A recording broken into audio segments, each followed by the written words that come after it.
Bismillahirrahmanirrahim. Assalamualaikum warahmatullahi wabarakatuh. Alhamdulillah hamdan katsiran thayyiban mubarakan fi kama yuhibbu rabbuna wa yardah. Wa asyhadu an la ilaha illallah wahdahu la syarikalah wa asyhadu anna Muhammadan abduhu wa rasuluh.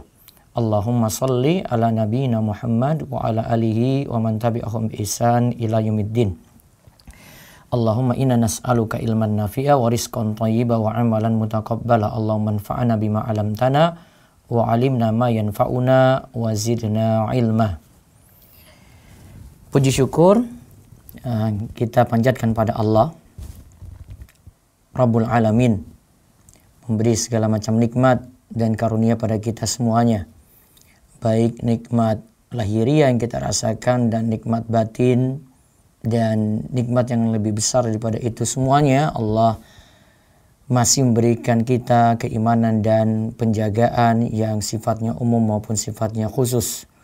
Penjagaan Allah yang sifatnya khusus adalah bagi orang-orang yang menjaga imannya dengan thalabul ilmi, dengan berusaha menambah keimanan dengan mendengar ayat-ayat Al-Quran dan hadis-hadis Nabi SAW dan berjuang di jalan Allah Subhanahu wa Ta'ala. Dan salawat dan salam semoga tercurah pada Nabi akhir zaman yang jadi suri teladan kita sekalian. Beliau memberikan kita contoh-contoh yang terbaik, termasuk juga bagaimana kita bersikap baik ketika berdakwah, ya, sampai masalah-masalah yang rinci sekalipun dalam hal kita bermuamalat, beribadah, semua telah diajarkan dengan sangat jelasnya oleh Nabi besar kita Muhammad sallallahu alaihi wasallam. Pada kesempatan pagi ini kami bersyukur pada Allah atas undangan dari Rijal Dakwah STDI Imam Syafi'i Jember dan juga atas sambutan-sambutan dari guru kami Ustadz Dr. Syafiq Riza Basalama, Ketua P3M STDI Imam Syafi'i Jember. Begitu juga Ustadz Khairul Ahsan, Ketua Ormawa.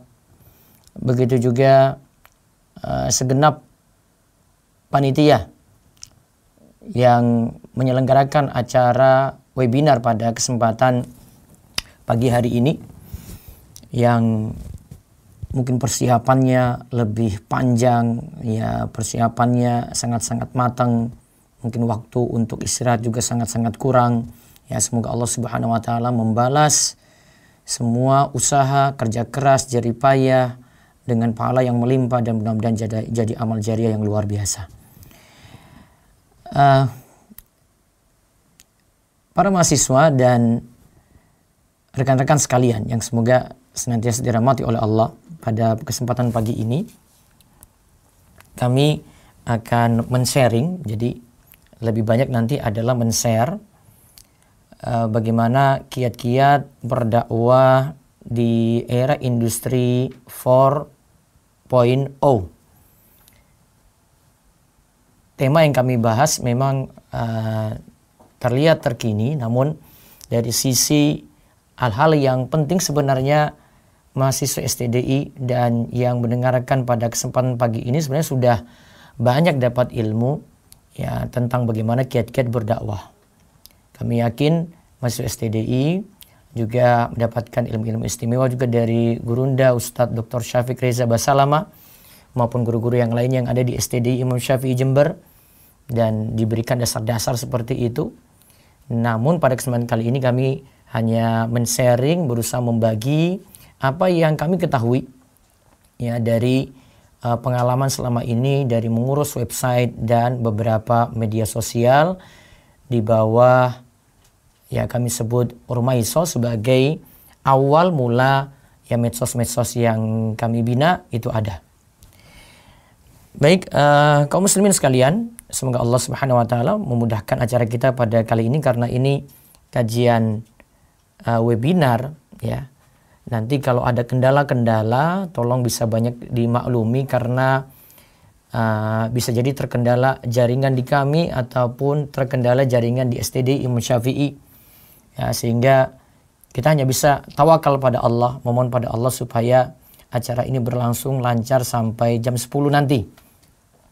Adapun materi tadi diminta 1 jam, kalau kurang dari 1 jam ya nanti sisanya kita pakai lebih pada tanya jawab dan juga mungkin ada kuis-kuis tadi yang ingin disampaikan. Kami akan siap menerima pertanyaan tapi yang terkait dengan bagaimana memanage dakwah di era digital. Adapun dari sisi tekniknya ya itu nanti ada pembahasan sendiri yang kami juga kurang menguasainya. Baik, kami akan share dari layar kami saja biar agak jelas nanti presentasinya.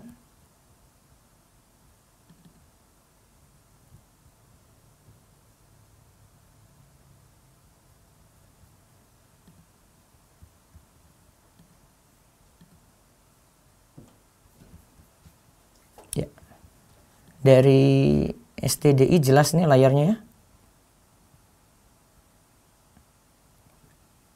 Jelas ya? Lihat aja. Saya akan presentasikan sekitar 51 slide. Jadi nanti slide ini juga silahkan bisa disebar dalam bentuk PDF. Ya nanti bisa kami bagikan nanti di akhir ya. Mudah-mudahan nanti manfaat. Jadi poin-poin yang akan kami bahas, kami akan kenalkan dulu apa yang dimaksud era industri 4.0.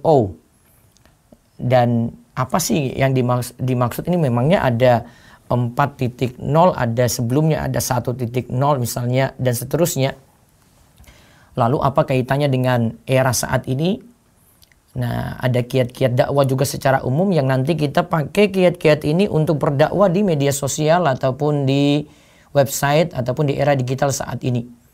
Dan ada beberapa tips, langkah-langkah atau sharing dari kami terkait pengurusan website maupun media sosial nanti akan ada di akhir serta poin-poin yang lainnya. Dakwah digital di era industri 4.0.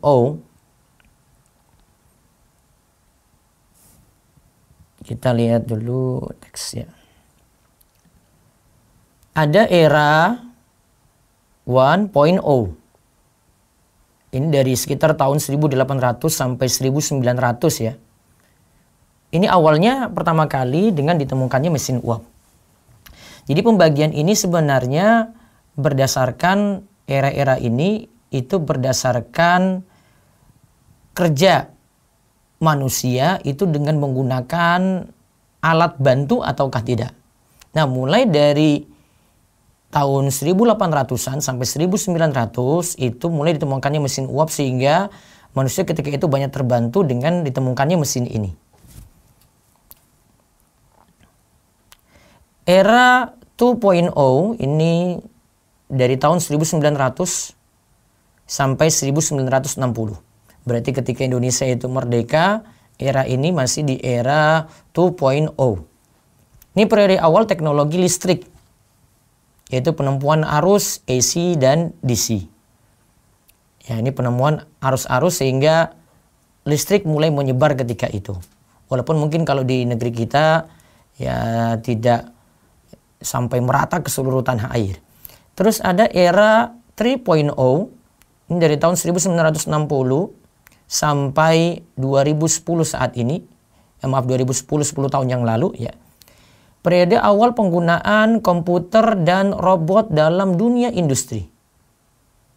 Jadi ketika itu mulai ditemukan komputer dan terbantu lagi. Komputer ini bisa menggerakkan suatu alat lagi, robot ya. Ya kita sebut mesin lah. Walaupun ada yang cuma bergerak saja, bergerak untuk membantu proses pabrik dan seterusnya. Nah ketika itu muncul alat-alat seperti ini dikenal dengan era 3.0. Ada lagi era 4.0, ini dari tahun 2010 sampai 2019. Ini saat kecerdasan buatan itu ditemukan. Kemudian pabrik-pabrik itu menggunakan komputerisasi. Jadi manusia sudah mulai berkurang ketika itu, sudah mulai digerakkan dengan ya komputer. Jadi semua menggunakan mesin-mesin. Nah ini yang kita temukan dari 2010 sampai 2019. Nah di tahun 2019 Jepang itu menginisiasi ya, sampai saat ini. Walaupun mungkin di negeri kita belum merasakan, pun, tapi sebagian sudah. Itu teknologi dan internet mulai berperan untuk menjalani kehidupan.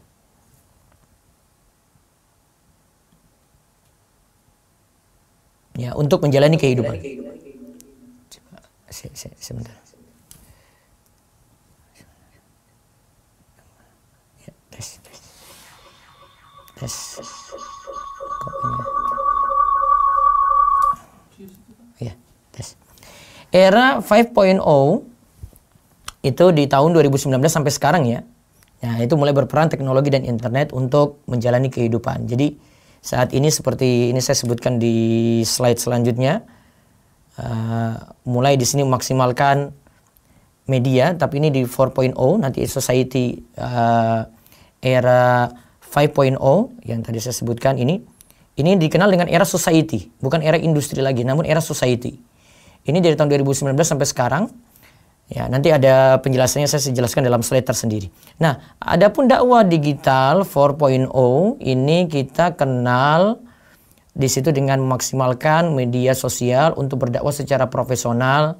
Kita kenal ada Instagram, ada Facebook, ada YouTube, kita bisa pakai podcast juga untuk saat ini.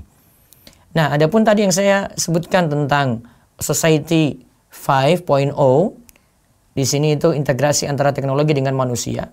Ya, mulai ada kolaborasi antara teknologi dengan manusia, tidak mengecampingkan manusia juga. Terus manusia sebagai komponen utama tetap. Terus internet itu bukan sekadar untuk berbagi informasi, melainkan untuk menjalani kehidupan.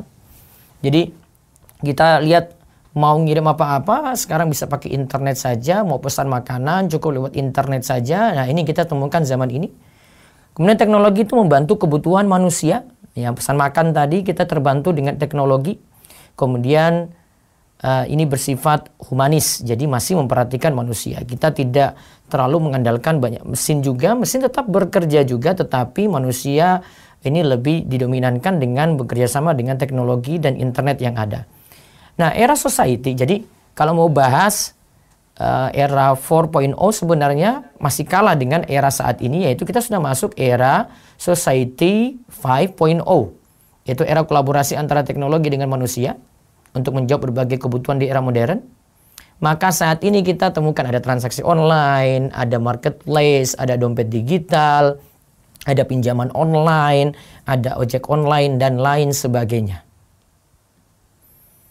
Nah, di era digital ini kita harus paham hukum muamalat akhirnya tentang halal haram agar tidak terjerumus dalam transaksi yang diharamkan oleh syariat. Nah, ini kiat-kiat umum ya. Bagaimana kita itu bisa berdakwah dengan baik, yaitu menjadi umat terbaik. Allah Ta'ala berfirman, kuntum khaira ummatin ukhrijat linnas ta'muruna bil ma'ruf wa tanhauna 'anil munkar wa tu'minuna billah. Dalam Al-Quran surat Ali Imran ayat 110. Kamu adalah umat yang terbaik yang dilahirkan untuk manusia, menyuruh kepada yang ma'ruf dan mencegah dari yang mungkar dan beriman kepada Allah. Di situ dikatakan umat yang terbaik itu mengajak kepada kebaikan dan melarang dari kemungkaran.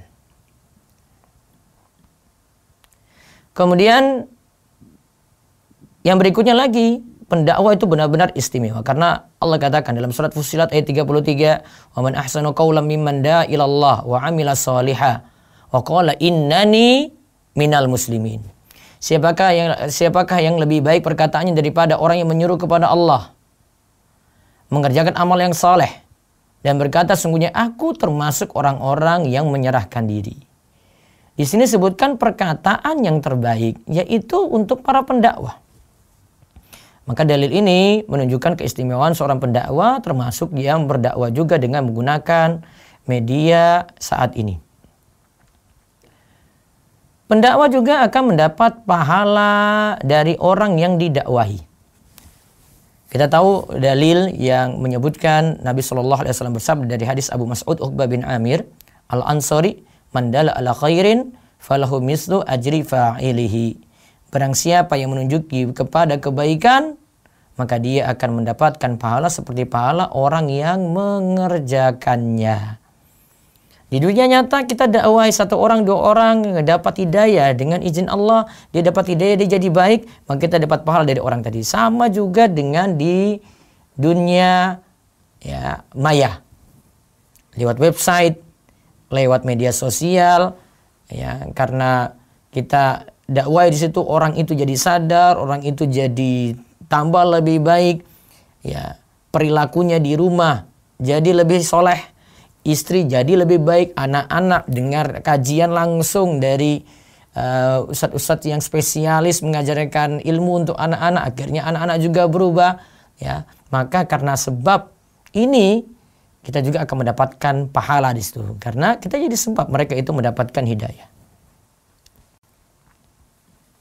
Nah sekarang ini beberapa kiat dalam berdakwah, termasuk kita pakai 6 ini saya sebutkan 6 walaupun masih banyak kiat-kiat yang lainnya, yaitu dengan ilmu, dengan hikmah kita berdakwah, ya dengan sikap lemah lembut, terus ada tahapan, kemudian sesuaikan dengan kemampuan masing-masing. Ya, ada yang kemampuannya tertentu dia tidak bisa paksakan tinggi gitu. Kemudian menyesuaikan target dakwah. Kita lihat satu persatu. Dakwah dengan ilmu. Orang yang ingin beramal ma'ruf nahi munkar semestinya memiliki 3 bekal seperti kata Ibnu Taimiyah. Al-ilmu wa rifqu wa sabru. Ilmu, lemah lembut dan sabar. Kata Ibnu Taimiyah, ilmu itu ada sebelum amar ma'ruf nahi munkar. Berarti ada di awal. Belajar dulu. Maka sebelum kita terjun juga di medan dakwah seperti di media sosial, di dunia maya, ya. Sama seperti dunia nyata, kita siapkan bekal diri kita dengan ilmu. Beberapa pihak, beberapa orang ada yang tidak punya persiapan ini. Dan dia tidak bisa bersikap ketika dia terjun di dunia maya. Dia mungkin potong nasihat satu ustadz, ya dia masukkan, padahal ustadz belum pahamkan seperti itu. Tapi menurut persepsi dia, menurut penilaian dia, yang dipahami seperti ini. Dia harus butuh kaji lagi gitu. Sehingga kalau kita pakai dasar ini, maka disarankan sebelum kita misalnya membuat akun Instagram, YouTube, dan Facebook, ya, kalau memang kita membawa nama kelompok atau perkumpulan atau organisasi, atau mungkin kita secara individu ya, karena mungkin kita bisa desain, maka minimal kita punya ilmu yang kita akan sampaikan. Kalau tidak, ada pembina, pembimbing yang nanti bisa mengarahkan, mengoreksi apa yang ingin kita sampaikan di media sosial. Tetap sama seperti halnya ketika di dunia nyata ya.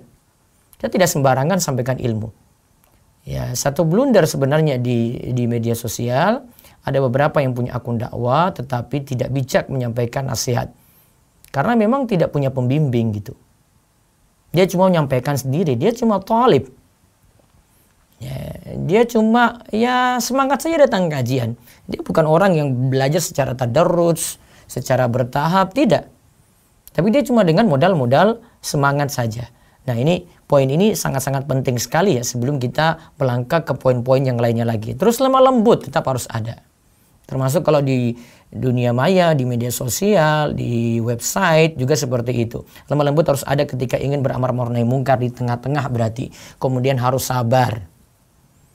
Sabar ini harus ada sesudah beramar ma'ruf nahi munkar. Karena apa saja nasihat yang kita sampaikan belum tentu semua orang itu bisa nerima. Ada yang nanti kasih komentar-komentar yang nggak enak di bawah. Ada yang kasih komentar yang nggak senang kita itu dengar. Maka mesti diatur. Ya. Kita mesti kadang cuekin saja, kadang kita tinggalkan saja, tidak tanggapi komentar tadi. Ya, kalau memang itu masukan untuk kita bisa koreksi. Tapi ya sesuai pengalaman kami, yang kebanyakan komen itu ya entah dia tidak punya ilmu, atau orang-orang yang ya cuma asal ingin komen saja dan tambah-tambah buat suasana itu jadi rame gitu. Tapi memang ada orang-orang juga yang komentarnya bagus, ya memberikan masukan dengan baik, dia memberi masukan dengan empat mata lewat inbox, lewat DM gitu. Ada orang-orang seperti itu. Tapi saya ingin tekankan di sini yang pertama, dakwah dengan ilmu itu sangat-sangat penting. Kemudian dengan hikmah lagi. Kita punya ilmu, kita punya hikmah. Karena Allah katakan dalam surat An-Nahl ayat 125, "Ud'u ila sabili rabbika bil hikmati wal mau'izatil hasanah wajadilhum billati hiya ahsan." Ajaklah manusia kepada jalan Rabbmu dengan hikmah.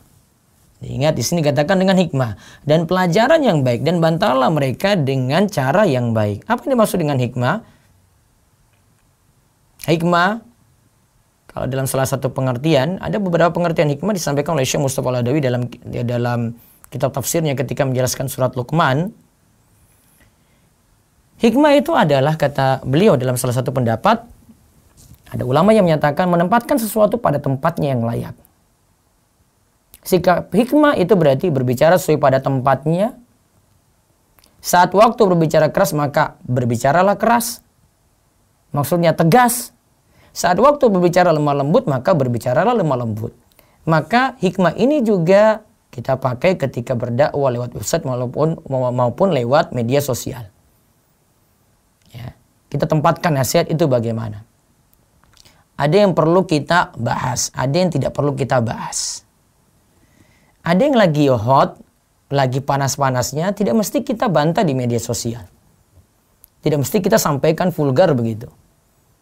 Kita harus tempatkan, mana ini sudah pas nggak saya sampaikan saat ini.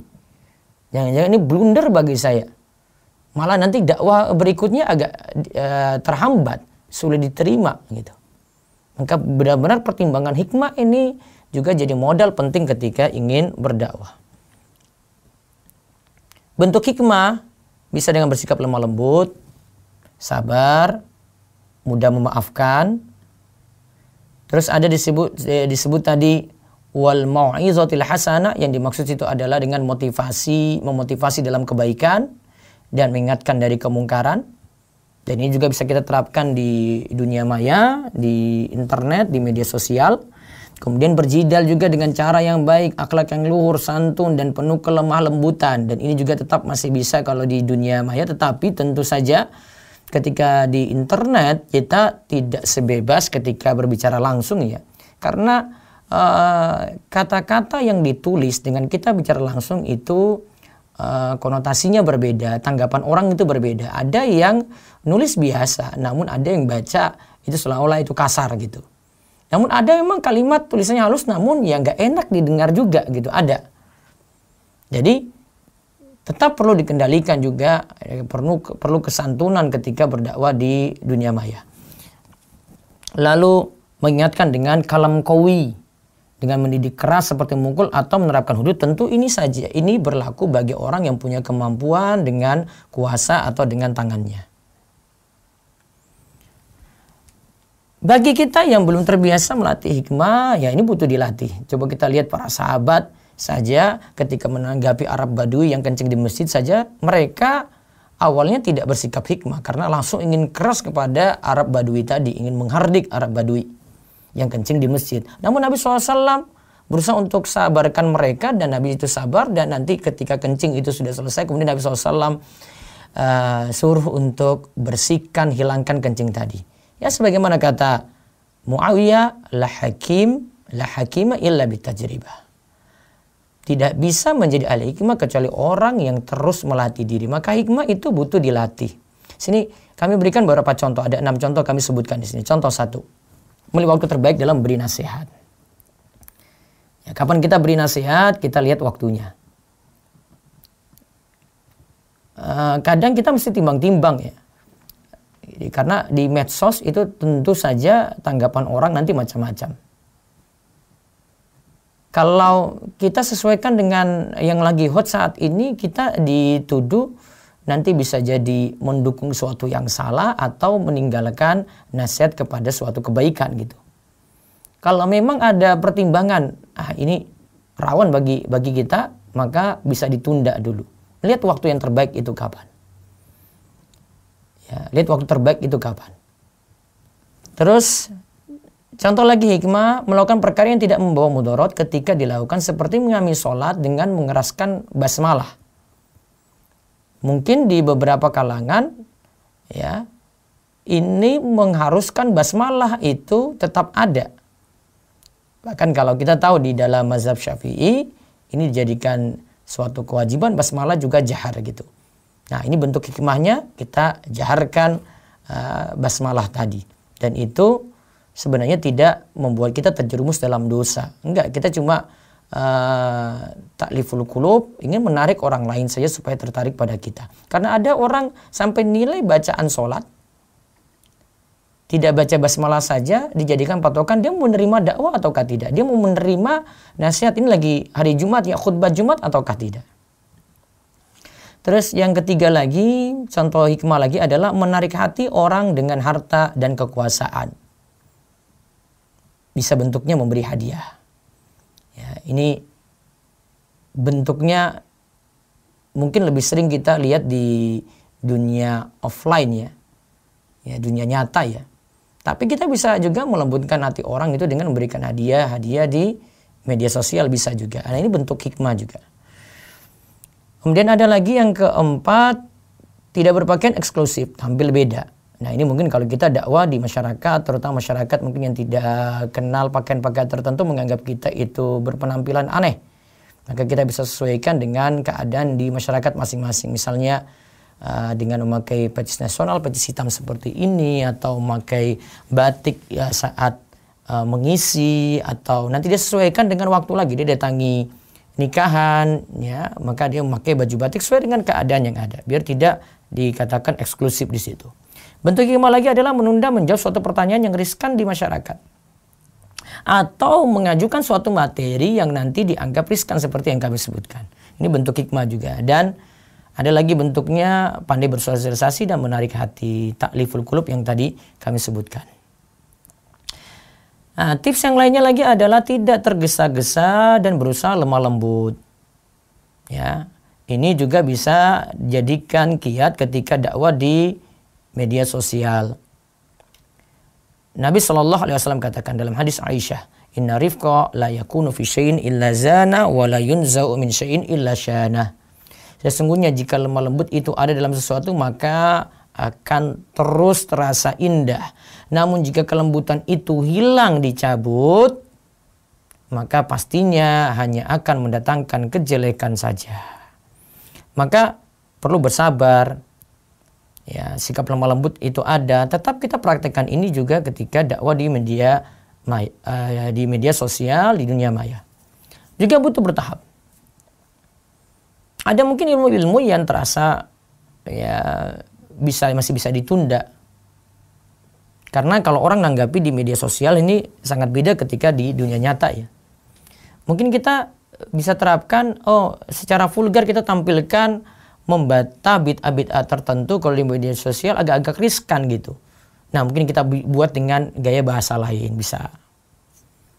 Ya. Atau nantilah saya sampaikan dengan metode ini amalan yang ada tuntunan saja, atau mungkin kalimatnya saya ubah ya, kita tidak pakai kalimat bid'ah tapi bilang ini tidak ada dalilnya ya. Saya rasa mahasiswa STDI ini sering memahami seperti ini, mendapatkan pelajaran seperti ini juga. Nah, itu bisa diterapkan. Coba kita lihat perkataan Ibnu Taimiyah tentang masalah menunda suatu penjelasan karena butuh tahapan. Qad yu'akhirul bayan wal balagh li asya' ila waqti tamakkun.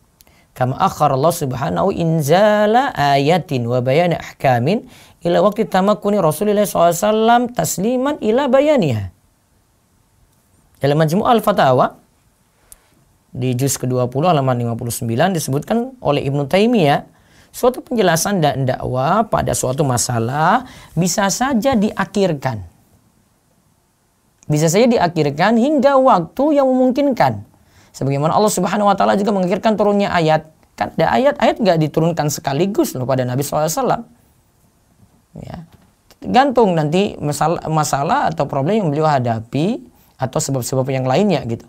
Turunnya ayat dan penjelasan hukum hingga waktu yang memungkinkan saat Rasul bisa menerima dan bisa menjelaskannya. Kita tahu misalnya ayat pengharaman khamr saja ya, punya tahapan-tahapan sampai akhirnya itu haram. Ya, ada awal-awal ketika tentang disebutkan khamar, la taqrabus sholata wa antum sukara. Janganlah kalian itu mendekati sholat sedangkan kalian dalam keadaan mabuk. Nah, di sini lagi ada pada tahapan nih. Beda nanti pada ayat yang sebutkan tentang pengharaman khamar. Itu sih butuh tahapan. Bagaimana nanti sahabat itu bisa menerima, ya.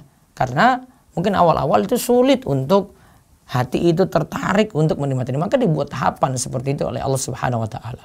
Maka dalam kita berdakwah juga ada tahapan kita harus dahulukan. Mana ya yang penting-penting ya yang perlu kita bahas. Masalah akidah, tauhid tetap jadi prioritas. Ya, kita bisa prioritaskan untuk itu. Ya, atau mungkin kita dengan tema yang lain atau bahasa yang lain, tetapi ujung-ujungnya juga ingin mengenalkan akidah, ingin mengenalkan tauhid ya kepada masyarakat. Yang kelima, berdakwahlah sesuai kemampuan. Coba. Berdakwahlah sesuai kemampuan. Dalilnya adalah sabda Nabi SAW, "Man ra'a minkum munkaran falyughayyirhu biyadihi, fa illam yastati' fa bilisani, fa illam yastati' fa biqalbihi, wa dzalika ad'aful iman." Siapa di antara kalian melihat suatu kemungkaran, lihat di sini tahapannya ya. Ubahlah dengan tangannya. Ini tahapan bagi yang punya kuasa berarti. Jika tidak mampu maka ubahlah dengan lisannya. Berarti dengan lisannya dia ubah.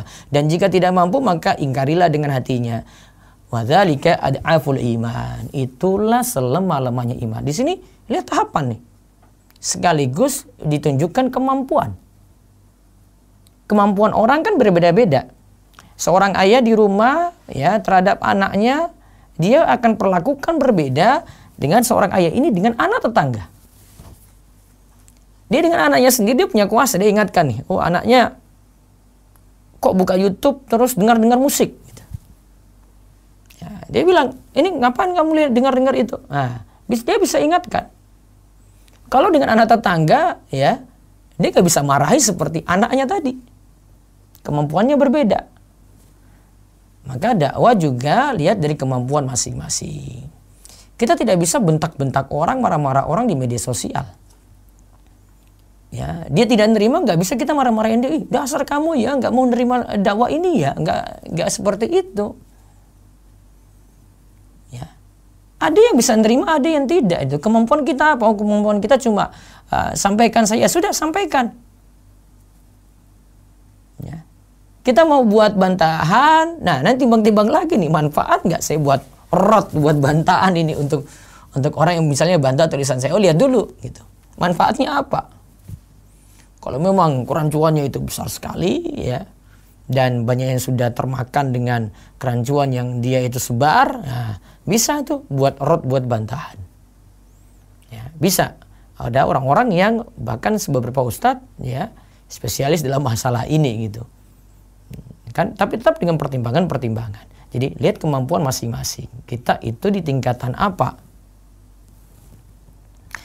Lalu yang keenam, berbicara sesuai bahasa target dakwah. Madu'unya siapa?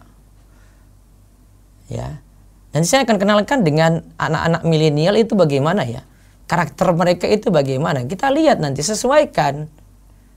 Gak bisa dengan anak-anak muda pakai bahasa akademisi, pakai bahasa orang-orang tua, enggak bisa. Bahasa target dakwah nanti diperhatikan karena Ali berkata, hadisun nasa bima ya'rifun atuhibbuna ayyukadzdzaballahu wa rasuluh. Beritahukanlah pada manusia apa yang mereka kenal. Ya dengan bahasa mereka pahamnya bagaimana. Kalian mau Allah dan Rasulnya itu didustakan? Lihat pada kalimat hadisun nasa bima ya'rifun. Nah, 6 poin ini ya kita coba terapkan untuk dakwah pada anak-anak muda. Yang pertama di sini tips berdakwah untuk anak muda. Ya, saya bawa ke penjelasan baru setelah kita lihat tadi 6 kiat ya gimana kita itu berdakwah secara umum ya. Pahami kebutuhan anak muda. Anak muda itu kebutuhannya apa sih? Oh, kebutuhan anak muda, anak mahasiswa, kiat-kiat belajar. Oh, anak yang mahasiswa sudah mau lulus, cari kerja, nikah, gitu. Kalau memang kita mau buat suatu akun dakwah spesialis untuk anak-anak muda, nah sesuaikan dengan yang mereka itu butuhkan. Desain postingan media sosial semenarik mungkin. Jangan dengan yang kaku. Ya, sesuaikan dengan keadaan mereka. Kalau desainnya untuk kalangan umum, beda nanti dengan anak-anak muda juga. Coba lihat gambar yang ada di samping kanan ini. Ya, ini gambar khas untuk menarik anak-anak muda. Dibuat dengan desain ya seperti gambar-gambar kartun gitu. Namun tetap memperhatikan aturan nih, lihat wajah di blur, tidak tampak mata, tidak tampak hidung dan mulut gitu, sehingga wajah kosong. Ini sambil dakwahkan juga ke desainer-desainer, oh buat gambar tuh kayak gini itu. Nah, kita buat semenarik mungkin. Gunakan bahasa anak muda selama tidak melanggar syariat. Ya, misalnya kalau kami sendiri tuh kadang nggak kenal bahasa ini, tapi saya tanyakan kepada rekan-rekan tim yang mengurus Rumah ISO ya. Ada beberapa editor di situ. Terus saya tanya, ini mau bahas tentang anim itu gimana ya? Dia kemudian beritahu nih, Ustaz tulis saja ini bahasa Jepangnya kayak gini. Huruf ini aja, jenengan copy ya. Terus itu jadikan bagian header di caption, ya, bagian kepala di caption. Nah, kemudian nanti ada kalimat di bawah. Nah, nanti pasti ada tanggapan tuh. Itu padahal lagi mengkritik orang-orang yang senang dengan anime. Ya, nah itu bahasa anak muda bisa dikenakan. Penting apa? Tidak melanggar syariat. Kemudian memilih admin juga yang memiliki pemahaman, ya, atau dia itu memahami kondisi anak muda. Admin itu kan yang ngurus. Kalau admin pun itu istilahnya gaptek lah, atau adminnya itu kurang mengetahui yang saat ini itu ada bahasa-bahasa anak muda gimana ya, untuk menyesuaikan dengan target anak muda akan sulit. Nah, sekarang saya kenalkan generasi milenial. Kalau kita lihat ya, generasi itu para pakar itu bagi menjadi 3 ini ya. Generasi X, generasi Y, dan generasi Z. Generasi X itu tahun lahirnya 1961 sampai 1980. Sosmednya biasanya nih yang digunakan itu Facebook. Ada juga yang Twitter, namun Twitter sedikit lah. Tujuannya biasanya, ini kita sebut orang tua ya. Orang tua seperti ini itu biasanya cari teman lama. Ah, dulu tuh teman SMP saya tuh kayaknya ikut Facebook ini, namanya ini ya, dia cari gitu. Atau mereka itu lebih sering bagi informasi. Pola pikirnya, kalau dari sisi pola pikir ya, menghormati birokrasi dan mau mengikuti aturan-aturan. Nah, coba kita lihat generasi milenial atau dikenal dengan generasi Y. Tahun lahirnya 1981 sampai 1995. Sehingga saya tulis di situ, sekarang ini usia mereka 25 sampai 39 tahun. Ya. Ini generasi milenial. Jadi, rekan-rekan yang dengar, saksikan pada kesempatan pagi ini, mungkin ada sebagian yang masuk milenial. Ya. Biasa sosmed yang dipakai itu Facebook, Twitter, Instagram. Nah, biasanya untuk sharing, yang mereka sharing itu untuk kebutuhan sosial dan biasanya untuk eksistensi, menampakkan jati diri. Apa wujudnya menampakkan jati diri di sini? Kita lihat ada beberapa video itu dibuat, wah ini siapa makan paling banyak ya, ini makan makanan enak ya, itu ada mukbang dan lainnya. Itu sebenarnya untuk eksistensi itu. Dia jalan-jalan kemana gitu, tempat rekreasi, ya dia tunjukkan, saya pernah ke tempat rekreasi ini. Nah, itu eksistensi juga. Nah, itu biasanya tipe anak-anak milenial. Maka kita lihat kalau di story-storynya seperti itu. Mau di WhatsApp, mau di Instagram seperti itu. Nah, pola pikirnya idealis. Jika ada aturan yang tidak sesuai, maka tak ragu ditinggalkan. Ada lagi generasi Z. Ini anak-anak remaja saat ini nih. Ya, tahun lahirnya 1996 sampai 2010. Sosmednya Instagram. Biasanya untuk membangun citra diri. Ya, anak-anak remaja kan belum mikir kerja, belum mikirnya masih bergantung pada orang tua. Mereka cuma ingin ya jati dirinya terlihat saja gitu, nampak di hadapan orang-orang lain. Karena pola pikirnya ingin serba instan, malas ribet lah dengan aturan-aturan macam-macam. Ya. Karena mereka saat ini sudah kenal teknologi ya. Beda dengan generasi milenial itu baru kenal teknologi yang maju-maju ya baru belakangan ini ya. Namun kalau yang generasi Z ini, anak-anak remaja saat ini lahir, mereka langsung kenal teknologi seperti Instagram. Maka ada anak-anak SD itu sudah punya Instagram. Maka kalau saya mau kelompokkan dari pembagian ini, X, Y, Z ini, pengguna Facebook itu biasanya orang tua. Ya. Jadi nanti bisa jadi target dakwah ya. Kan tadi kita gunakan bahasa sesuai dengan target dakwah ya. Kemudian untuk anak-anak remaja biasanya itu di Instagram. Ya, modelnya itu di Instagram. Apalagi mereka senang foto-foto, selfie ya. Karena itu dunia mereka. Ya, tipe mereka seperti itu. Maka ada anak-anak itu ada yang sudah buat YouTube, buat vlog, ya, video-video vlog gitu. Ada yang juga yang anak-anak yang nggak punya jati diri ya, buat prank-prank kerjain orang. Ya, anak-anak kecil buat kayak gitu. Nah, ini karakter generasi milenial. Coba lihat bahasa yang saya gunakan di sini. No gadget, no life. Tidak ada gawai, hidup hancur menurut mereka. Tidak ada HP, saya mau buat apa gitu. Itu tipe anak milenial saat ini. Kemudian bisa mengerjakan tugas bersamaan ya. Ini lagi dengar kajian nih pagi ini. Dia taruh sini, habis itu dia lagi, ya ini ibu-ibu di rumah lah. Ini lagi dengar, lagi nyuci atau dengan mesin cuci, dengan nyetrika. Dia bisa barengan tuh semuanya itu bekerja. Itu milenial, generasi milenial. Dia dengar kajian, sudah dengar live saat ini. Dia lagi pegang HP juga, mungkin live-nya itu di komputer. Dia pegang ini lagi, dia lihat Instagram lagi gitu. Wah, ini ada ini. Nyambi dia. Ya. Ya mudah-mudahan yang dengar saat ini bisa fokus. Ya. Terus sharing is cool. Apa-apa pokoknya di-share lah. Ya, sharing itu asik pokoknya menurut mereka. Jadi dia datang ke misalnya ke Darussolin. Wah, Ustaz foto dulu dong. Nah, itu untuk eksistensi dia ingin sharing nanti. Dia dapat sinyal di tempat yang ini, sinyal bagus ya. HP-nya nyala, dia sharing tadi itu. Wah, ini habis dari tempatnya Ustadz Abdul gitu. Sharing is cool. Kemudian karakter mereka lagi bicarakan yang lagi hot. Ya. Namun saya kalau sarankan kalau terjun di dunia dakwah di media sosial, saya sarankan tidak terlalu ikut yang kekinian ya, kecuali pertanyaan-pertanyaan urgent mungkin kita sebagai ustadz itu jawab gitu ya. Tapi tidak mesti sesuatu yang viral kita bicarakan gitu. Kalau saya sendiri agak mengurangi saat ini ya untuk membicarakan yang viral ya. Karena nggak pernah habis seperti itu.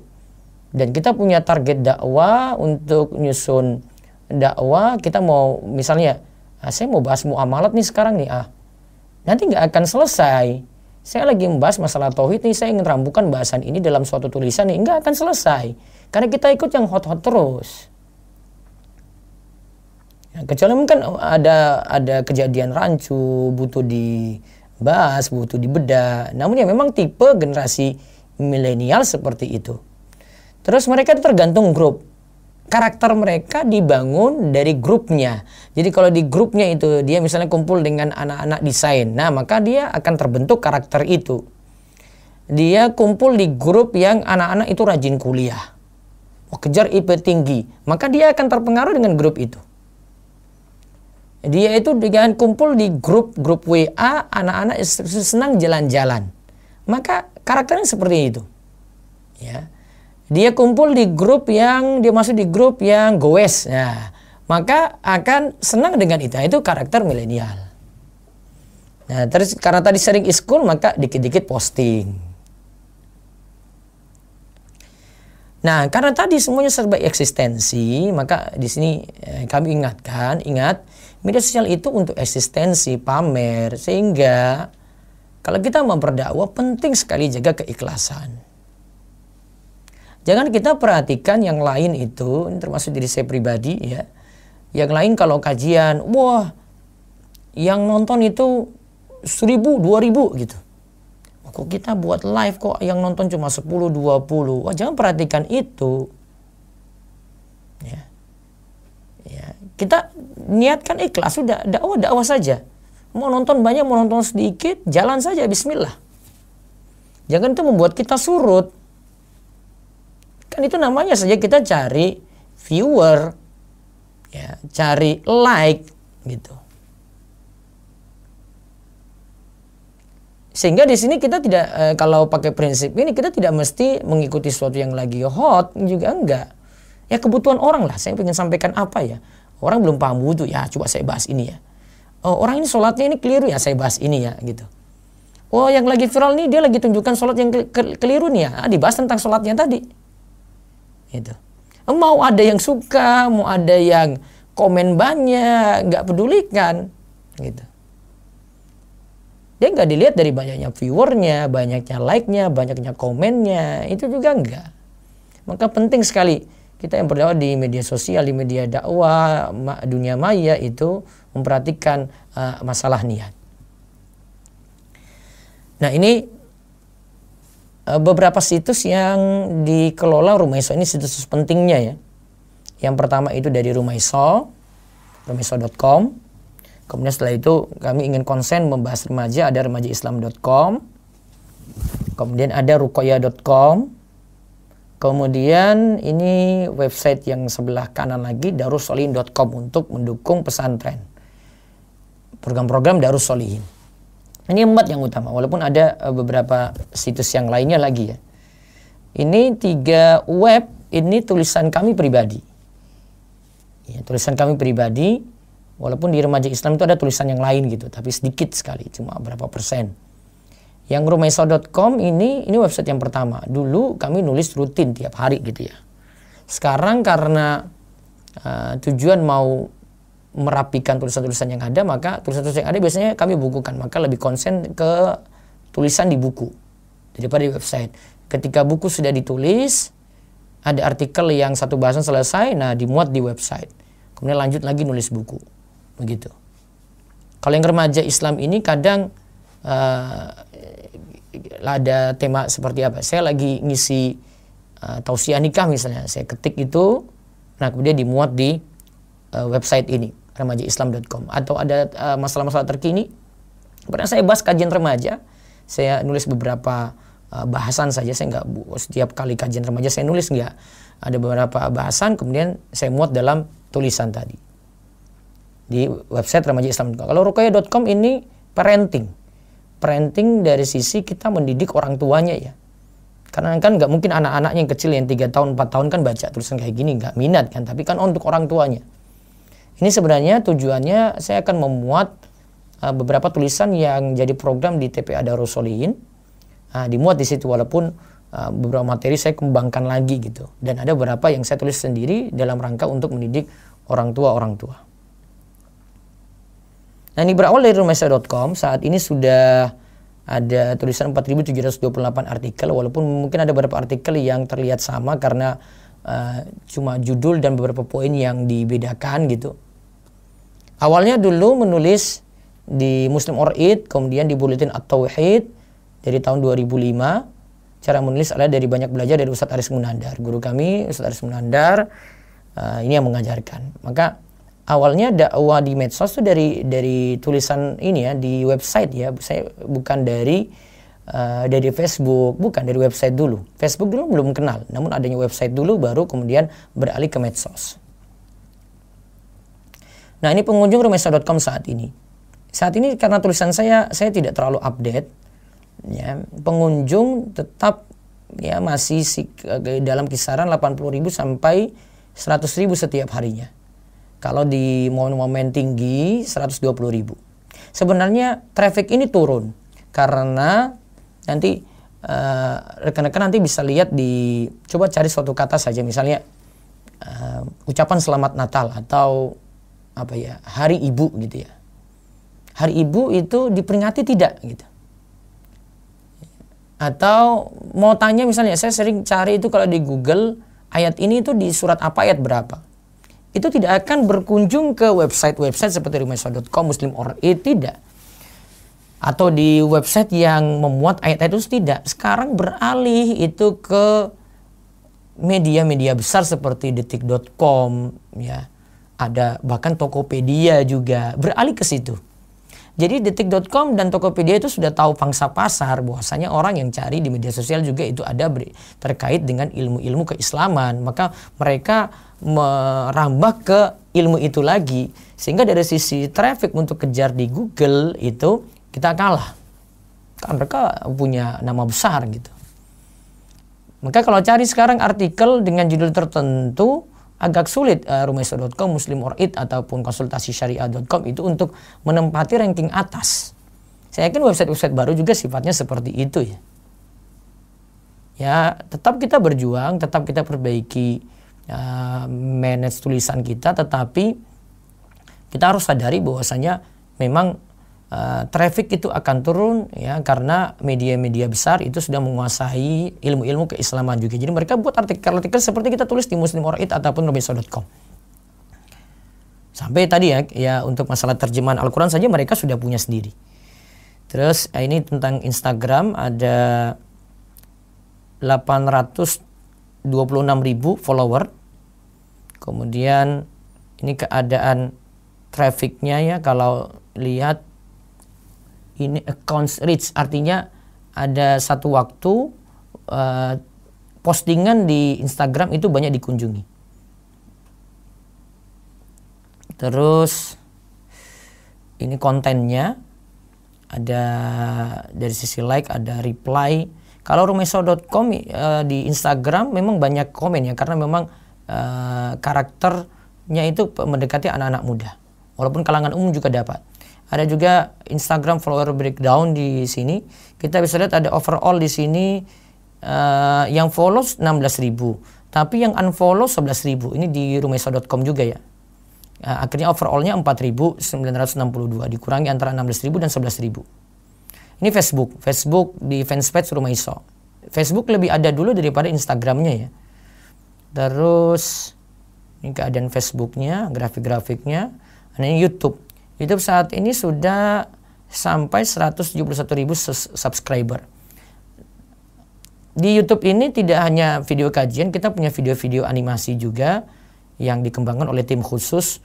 Setiap, kalau tidak salah 3 hari sekali itu ada video baru itu muncul. Ini ada podcast, jadi kita tidak pakai SoundCloud namun pakai podcast ya. Karena ada beberapa pertimbangan, lebih familiar di beberapa kalangan dan lebih mudah untuk didengar kalau pakai podcast ini, dan juga tidak keluarkan biaya besar. Nah, sekarang yang dibutuhkan untuk mengurus web dan medsos, ada admin itu nanti ngurus situs webnya, harus ada admin khusus. Kemudian yang ngurus medsosnya juga ada orang khusus, bisa standby.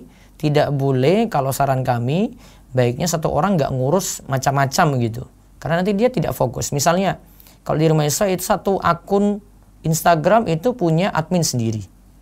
Ada juga admin yang ngurus beberapa Instagram, tapi dia cuma tugasnya posting saja. Tapi ada yang bagian desain khusus untuk ngurus satu akun gitu. Ya, video juga demikian. Tidak bisa satu orang itu rangkap, dia desain, dia buat video, dia nanti posting, itu nggak bisa. Karena terlalu repot di ini. Kalau terus ada tim penulis juga. Asalnya kalau tulisan Rumaiso.com berarti dari website, kemudian nanti diolah oleh tim gitu. Kita punya tim editor untuk mengolah bahasa sesuai dengan bahasa anak muda, tapi dengan sumber tulisan yang ada di Rumaiso.com atau remajaislam.com atau ruqayyah.com. Kemudian untuk desainer dan editor juga dibutuhkan. Desainer di sini desainer gambar, editor di sini editor video yang sudah direkam. Kemudian yang lebih penting lagi adalah dana, ada sokongan dana. Nah, ini selama ini dari donatur-donatur yang ada di Darussolihin. Rumaiso.com saat ini berkembangnya, ada website Rumaiso.com, remajaislam.com, ada ruqayyah.com, tadi seperti saya sebut ada Rafif Kids. Ini untuk anak-anak ya. Jadi ini sebenarnya Rumaiso.com dan ruqayyah.com, Rafif Kids ini anak-anak saya semuanya. Saya buatkan, kalau Rafif Kids ini cuma ada di YouTube. Saya buatkan websitenya ataupun YouTube-nya gitu. Kemudian ada Darussolihin. Nah, terus berkembang lagi ada Biro Jodoh Rumaiso. Ada lagi Rumaiso TV yang ada di YouTube ataupun Instagram. Ada juga Muslim My Way untuk kalangan anak muda. Ada lagi DS Muda untuk anak-anak muda yang ada di dusun kami, Dusun Warak sini. Ada juga penerbit Rumaiso untuk menerbitkan tulisan-tulisan yang sudah ditulis. Ruwaifi ini untuk jualan buku-buku yang sudah diterbitkan. Sekarang jadi ruwaifi.store. Kemudian ada Rumaiso Store, ini untuk jual produk-produk seperti baju untuk mendukung website ataupun pesantren itu berjalan.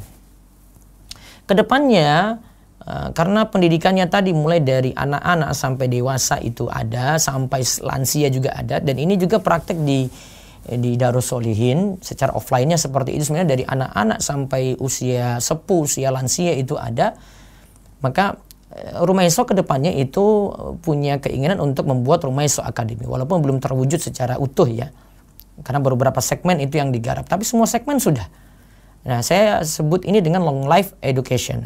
Para pakar pendidikan kenal dengan ini long life education, yaitu belajar tanpa batas, tidak kenal waktu, tidak kenal umur. Maka nanti anaknya itu masuk, kemudian remaja bisa masuk, keluarga bisa masuk, orang tua bisa masuk, lansia semuanya juga bisa masuk, semuanya butuh belajar. Karena kita ingin wujudkan kan semua itu jadi baik. Bukan hanya ayahnya saja, bukan hanya ibunya, anak juga ya, orang tuanya juga, yang sepuh juga yang ada dalam rumah. Nah, sistem pembelajarannya saat ini itu dengan offline itu sudah jalan, tetapi yang daring ini kita lagi proses ke depan insya Allah. Yang diharapkan dari Rumah Iso Academy ini, satu rumah bisa ngaji. Ada situ dari si anak masuk, ya kita sudah punya Rafif Kids, ada kajian anak juga setiap sore, Senin sampai Kamis. Ada usia remaja, ini baru targetnya untuk anak-anak sini dulu. Ya. Kemudian ada usia kuliah, berarti anak-anak kuliahan, seperti anak-anak STDI dan semisalnya, terutama di Jogja itu kan banyak anak-anak kampus. Ada juga yang ingin menikah, ada biro jodoh tadi. Kemudian ada yang sudah berkeluarga, berarti untuk orang tuanya, ya. Kemudian sudah bertambah tua lagi jadi orang tua dan sampai lansia. Ini nasihat terakhir. Ya. Nasihat terakhir, jangan sampai lupakan diri sendiri ya. Kita dakwah di media sosial, kita kan pikir orang lain, kita ingin orang lain jadi baik, jangan lupakan diri sendiri juga kita dakwahi. Atamuruna nasa bil birri wa tansawna anfusakum wa antum tatlunal kitab, afala ta'qilun. Mengapa kamu suruh orang lain mengerjakan kebaktian, yaitu kebaikan, sedang kamu melupakan diri kamu sendiri. Kewajiban pada dirimu, padahal kamu membaca Alkitab, Taurat, maka tidaklah kamu berpikir. Kemudian sama kita terapkan nasihat ini juga untuk dakwah di media sosial. Dakwah itu nggak memaksa. La ikraha fid din, qad tabayyana rusydu minal ghayy. Tidak ada paksaan untuk masuk ke agama Islam, sesungguhnya telah jelas jalan yang benar daripada jalan yang sesat. Juga tugas kita hanya menyampaikan, wa ma'alaina ilal balagul mubin. Surah Yasin ayat 17 sebutkan, dan kewajiban kami tidak lain hanyalah menyampaikan perintah Allah dengan jelas. Yang penting sampaikan dengan jelas. Masalah orang itu mau menerima tidak, ya itu hidayah dari Allah. Tugas kita cuma menyampaikan, sampai pada orang-orang terdekat kita pun juga demikian. Yang penting istiqomah. Innalladzina qalu rabbunallahu tsumma istaqamu. Yang Allah puji itu apa? Semuanya orang-orang yang mengatakan Rabb kami ialah Allah, kemudian mereka itu mau istiqomah. Wallahu a'lam bishawab. Waktu sudah selesai. Ya, demikian yang materi yang kami sampaikan. Mudah-mudahan manfaat. Baik, kami kembalikan kepada rekan-rekan Rijal Dakwah yang ada di STD. Silakan. Jazakumullahu khairan kepada pemateri kita pada pagi hari ini, Ustadz Muhammad Abdul Tuasikal STMST, yang sudah memberikan nasihat sekaligus materi pada webinar kali ini. Dari materi yang disampaikan oleh Ustadz tadi bisa saya tangkap bahwa era 4.0 adalah era kecerdasan buatan. Dan disebutkan juga oleh pemateri tadi, dakwah harus dengan ilmu, hikmah. Dan hikmah itu butuh dilatih. Contoh, hikmah tadi menarik hati orang dengan cara memberikan hadiah, mudah memaafkan, dan berdakwah sesuai kemampuan. Dan bisa saya tangkap juga tadi disebutkan media sosial itu untuk eksistensi pamer, sehingga jaga keikhlasan dalam berdakwah itu penting. Dan disebutkan juga tadi Ustaz pemateri menyebutkan hadis man dalla ala khairin falahu mithlu ajri fa'ilihi. Lantas apakah dengan men-share kegiatan-kegiatan dakwah ini masuk dalam hadis tersebut? Maka banyak sekali pertanyaan-pertanyaan yang udah di ubun-ubun ya yang terlintas maksud saya. terlintas di benak Anda semua, langsung saja kita masuk ke dalam sesi tanya jawab. Agar pada saat sesi tanya jawab nanti berjalan dengan tertib, yang ingin bertanya kami persilahkan dengan mengaktifkan fitur raise hand atau fitur angkat tangan.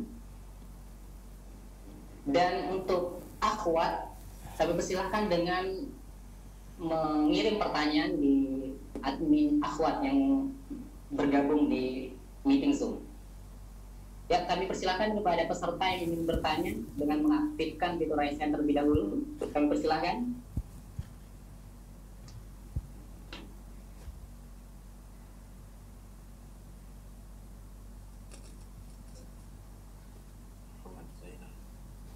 Ya, pertama kami persilahkan kepada Muhammad Zainal dengan pertanyaannya.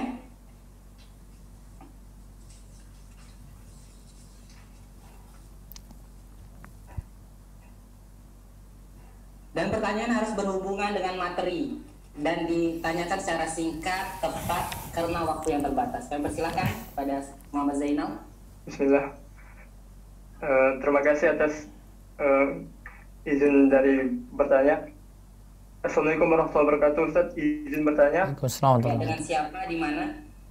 Ana Muhammad Zainal, mahasiswa STDI Imam Tabi'i dari Kalimantan Barat, Pontianak.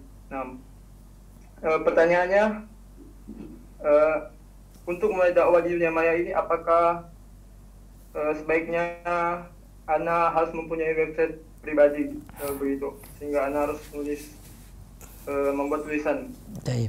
Kemudian pertanyaan yang kedua, tentunya berdakwah di dunia maya ini ada resikonya, Ustaz, terutama like, komentar dan lain-lainnya, sehingga kalau kita ngupload sesuatu, kita ada perasaan ingin selalu ingin melihat siapa yang like, siapa yang komentar gitu. Nah, terima kasih, jazakumullah khairan, Ustaz. Bagaimana Ustaz, bisa ditangkap pertanyaannya? Oke, bisa. Yang pertama tadi ya, berdakwah apakah harus memulai dengan mempunyai website pribadi ya. Kalau saya sarankan bukan masalah websitenya, namun masalahnya pertama tadi punya ilmu dulu ya. Kemudian yang kedua, mau nulis atau tidak gitu. Itu sebaiknya dipersiapkan gitu. Kami dulu di website dulu dari Muslim or It ya. Kami bukan masuk di Muslim or It gitu enggak, tapi belajar terus yang hasil belajar ini dirangkai. Ada buat fawaid gitu ya.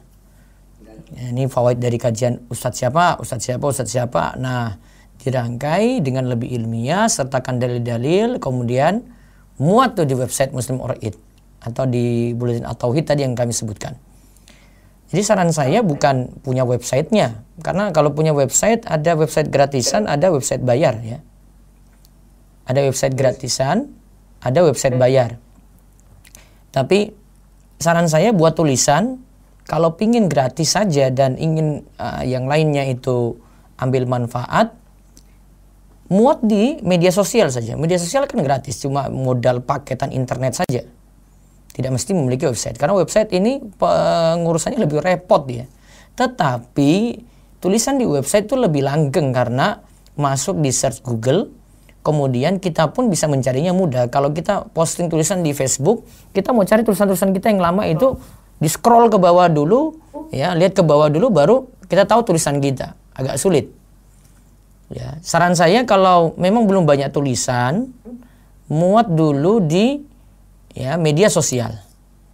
Kalau memang sudah serius menulis, tulisannya bagus, kemudian banyak yang ngambil manfaat, nah baru buatkan tulisan tadi dimuat di website. Nanti bisa pakai WordPress.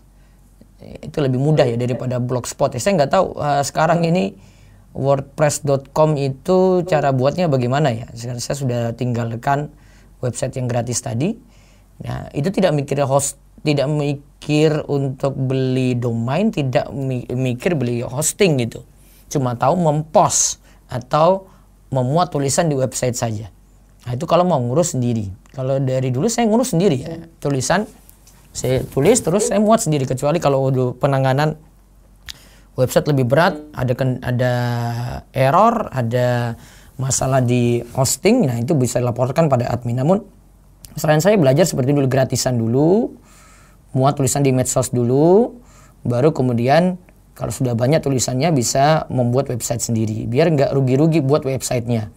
Tapi tadi ya, medsos dengan website itu bedanya. Kalau medsos lebih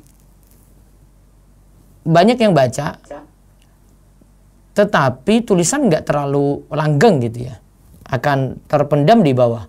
Tapi kalau website ya sedikit yang kunjungi tapi tulisan awet. Maka saran saya kalau sudah buat tulisan di website, misalnya sekarang sudah punya website ini ya, tetap men-share tulisan tadi di akun-akun yang dimiliki di Facebook, Instagram, di Twitter, ya bisa share di situ. Yang kedua tadi tentang like dan komentar. Nah ini tentang like dan komentar, makanya jaga niat tadi yang saya sebut. Niat perlu dijaga karena semuanya kan ingin cari eksistensi. Maka jangan terlalu perhatikan like tadi, cuma lihat angkanya begini, ditinggal saja gitu, cuek aja.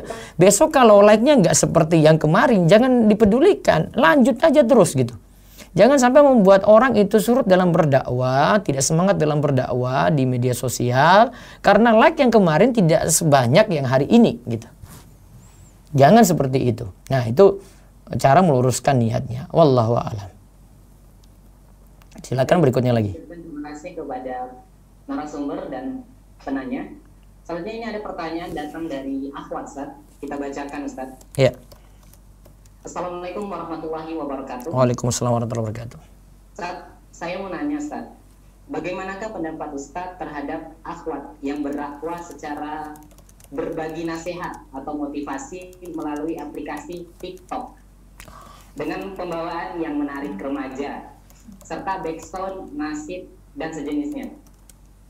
Viewer serta followernya pun sangat berpengaruh dan menyukai dakwah maupun nasihatnya di TikTok karena pembawaannya sesuai dengan remaja sekarang. Bagaimana itu, Ustaz? Ya, tadi saya sudah sebutkan kita dekati remaja dengan bahasa mereka, tapi jangan sampai melanggar syariat gitu. Sampai saat ini saya belum srek dengan TikTok ya. Anggapan saya kalau pakai TikTok itu selalu ke persepsi yang joget-joget begitu. Gini aja saya berikan tanggapan aja gini. Misalnya seandainya Rijal Dakwah STDI ini masuk TikTok, saya langsung akan menilai itu, oh sekarang Rijal Dakwah STDI itu sekarang sudah ada joget-jogetnya ya. Nah, saya belum menemukan perubahannya gitu. Saya nggak tahu nanti 5 tahun ke depan gitu, 10 tahun ke depan ya, mungkin akan berubah ke situ. Tapi saat ini belum.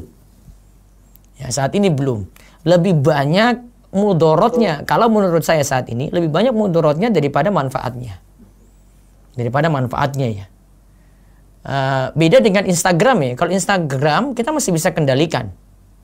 Ya memang ada joget-joget juga. Ya kalau saya nggak follow kan nggak akan muncul di beranda saya juga gitu. Kalau kita nggak follow, ya mungkin muncul di explore kalau di Instagram. Tapi kalau kita nggak follow ya nggak akan muncul itu. Maka tambah lagi di sini kerusakannya sudah joget-joget, mungkin pakai media nasyid lagi yang musik ya. Walaupun sesuaikan dengan remaja, namun nggak tepat. Karena masih ada media lain. Itu bukan keadaan darurat juga dakwah dengan TikTok gitu.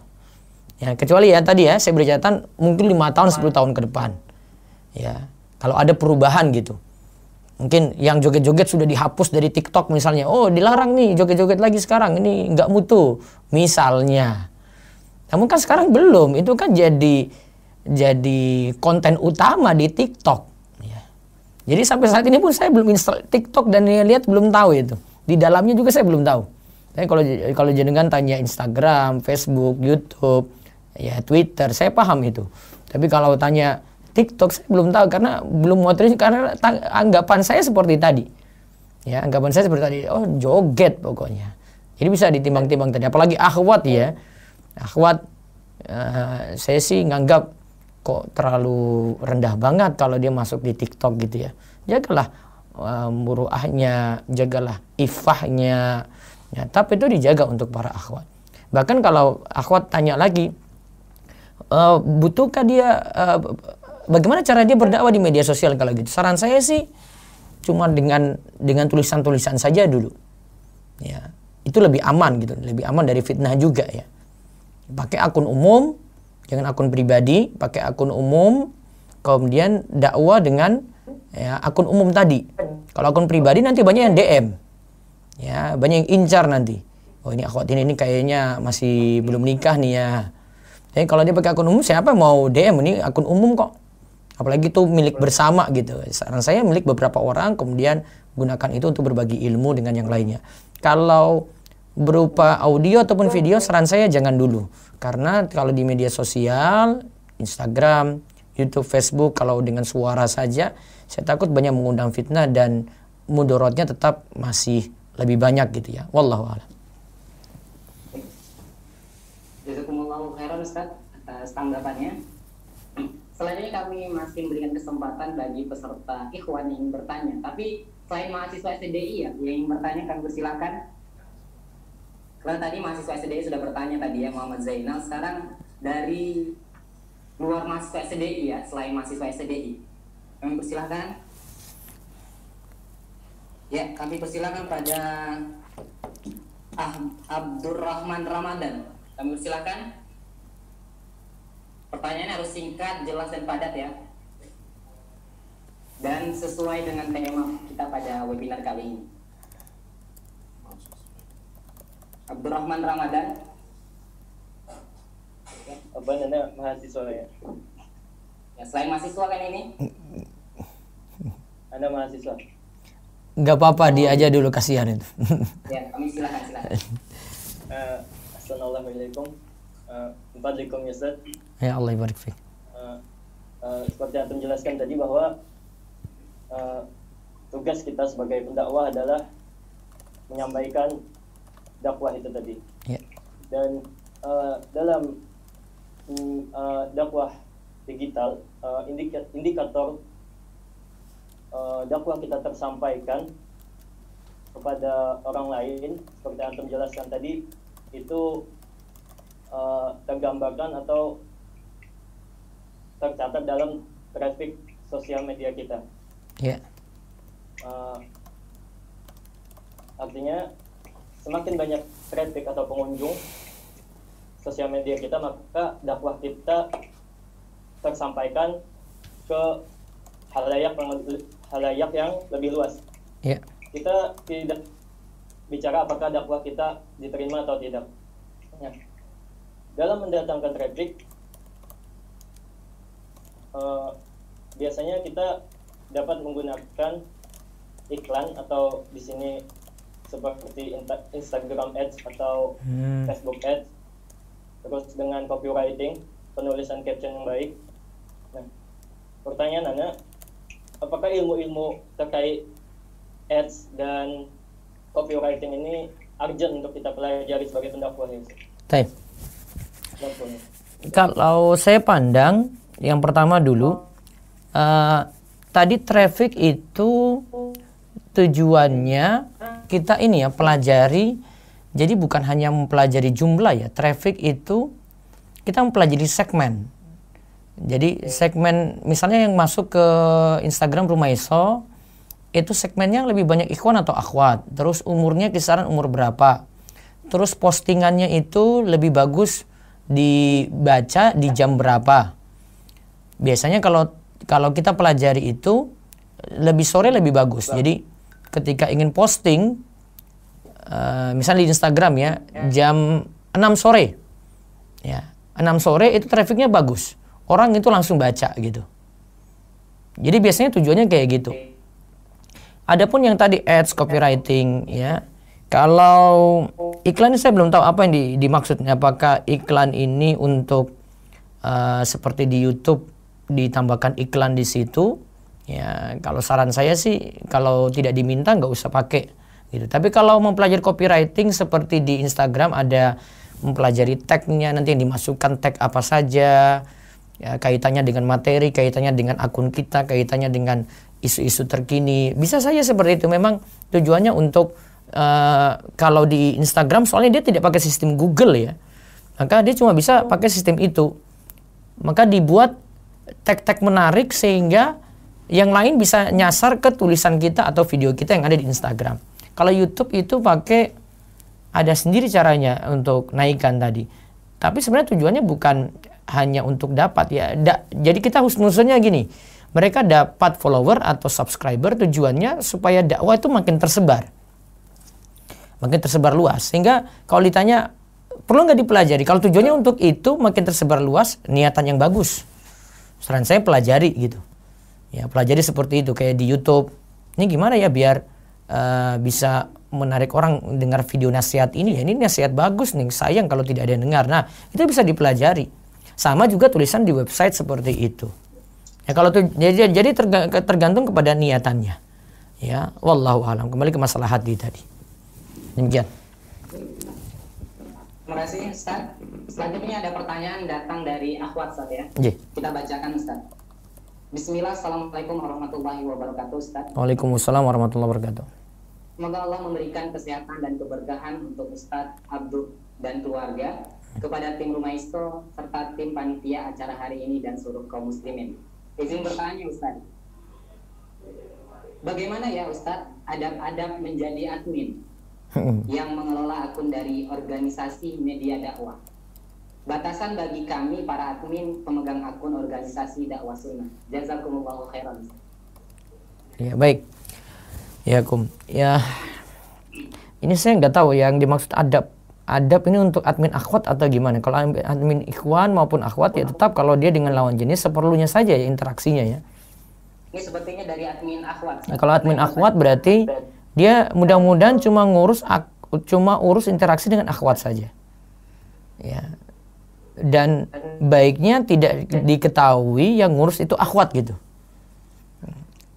Maksudnya namanya siapa, terus dikasih tahu ininya nggak perlu. Jadi memang benar-benar dirahasiakan kalau untuk akhwat tadi ya. Terus kalau untuk ikhwan yang layani, maka tetap juga kalau mungkin itu peserta akhwat yang butuh sesuatu, dia cuma seperlunya saja. Ya, seperti kita komunikasi biasa gitu, dia butuh sesuatu ya sudah jawab, gitu aja. Sama seperti ketika kita beradab di dunia nyata. Wallahu alam, biar tidak terkena fitnah saja tujuannya. Baik. Baik. Kami masih memberikan kesempatan bagi peserta ikhwan yang ingin bertanya, kami persilahkan. Ya, kami persilahkan kepada Ari Mirza. Ari Mirza, kami persilahkan dengan mengaktifkan audionya terlebih dahulu. Ari Mirza. Assalamualaikum warahmatullahi wabarakatuh. Waalaikumsalam warahmatullahi wabarakatuh. Silakan. Dengan Ari Mirza dari mana? Anak dari Cibitung, Bekasi. Ya. Mungkin bisa mengangkat suaranya karena suaranya kurang jelas. Oh, nah, sudah. Tes, apakah sudah jelas? Ya. Oke. Afwan Ustaz, sebelumnya kami ucapkan jazakumullah khair kepada STDI yang sudah menyelenggarakan dakwah ini, dan semoga Ustaz juga diberikan keberkahan keluarga dan ilmu juga. Yang pertama yang ingin Anda tanyakan Ustaz, bagaimana cara menjaga keistiqomahan ketika kita berdakwah di media sosial ini? Saat ini Ana dan teman-teman punya beberapa platform media sosial yang kami kelola, yang tujuannya untuk menyebarkan dakwah sunnah ini di sekitar kami di Cibitung ini.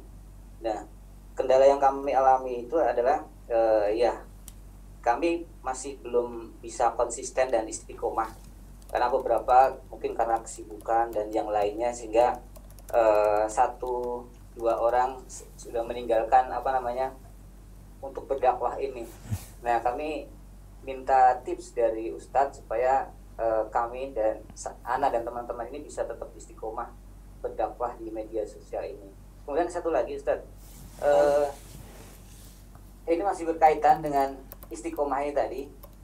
Di beberapa lingkungan kami banyak bermunculan medsos-medsos yang sama seperti yang kami kelola. Nah, ini menurut sudut pandang Ustadz, dari sisi ini lebih bagus atau justru gimana ya? Karena banyak sehingga berpengaruh ke istiqomah ini tadi. Baik. Banyak akun-akun yang di sekitar perumahan kemudian sama menyiarkan dakwah-dakwah seperti itu, sehingga oh ya udah sekarang sudah banyak, jadi ya udah kita mundur saja seperti itu. Itu menurut sudut pandang dari Ustadz seperti apa ya? Baik, Pak Ari Mirza, saya tanya dulu. Jenengan ngurus akun apa itu?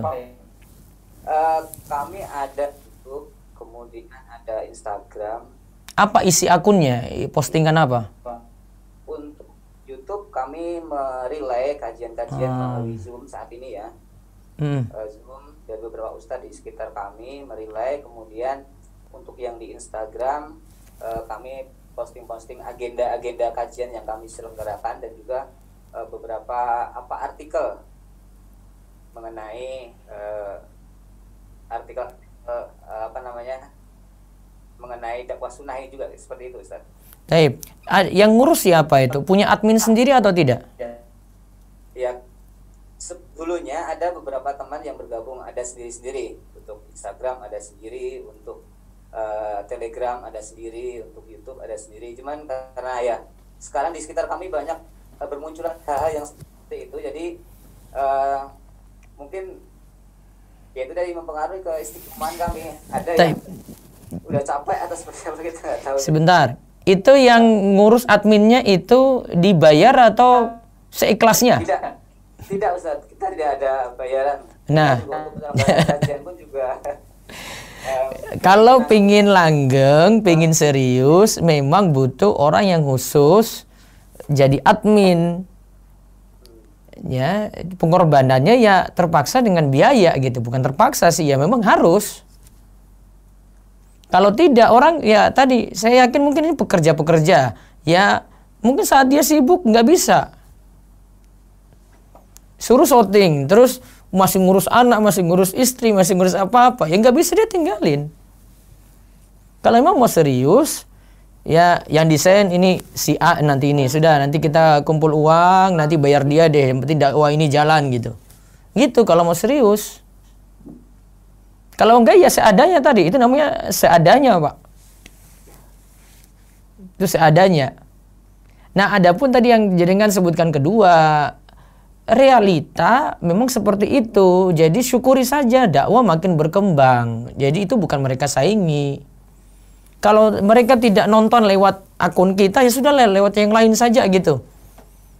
Yang penting kan tujuannya dakwah ini tersebar, bukan mereka mau nonton lewat akun kita.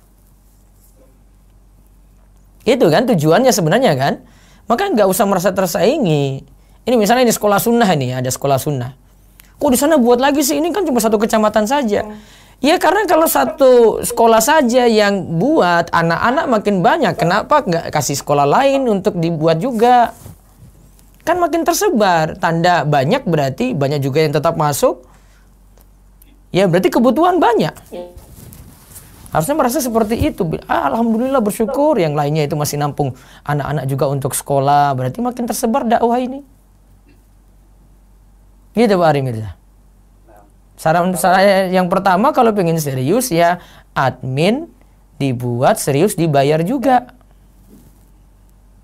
Kalau sering-sering open donasi gitu secara ada boleh nggak sih? Ya yang penting kerjanya jelas lah Pak. Kalau enggak ya, kalau memang kerjanya enggak rutin juga, mendingan biaya pribadi deh. Ya, kalau Rumeso kerjanya kita jelas gitu, ini media sosialnya ada gitu. Kita tidak perlu pakai pelaporan pun orang sudah tahu, oh ini kita pelaporannya sudah ada gitu. Gitu ya.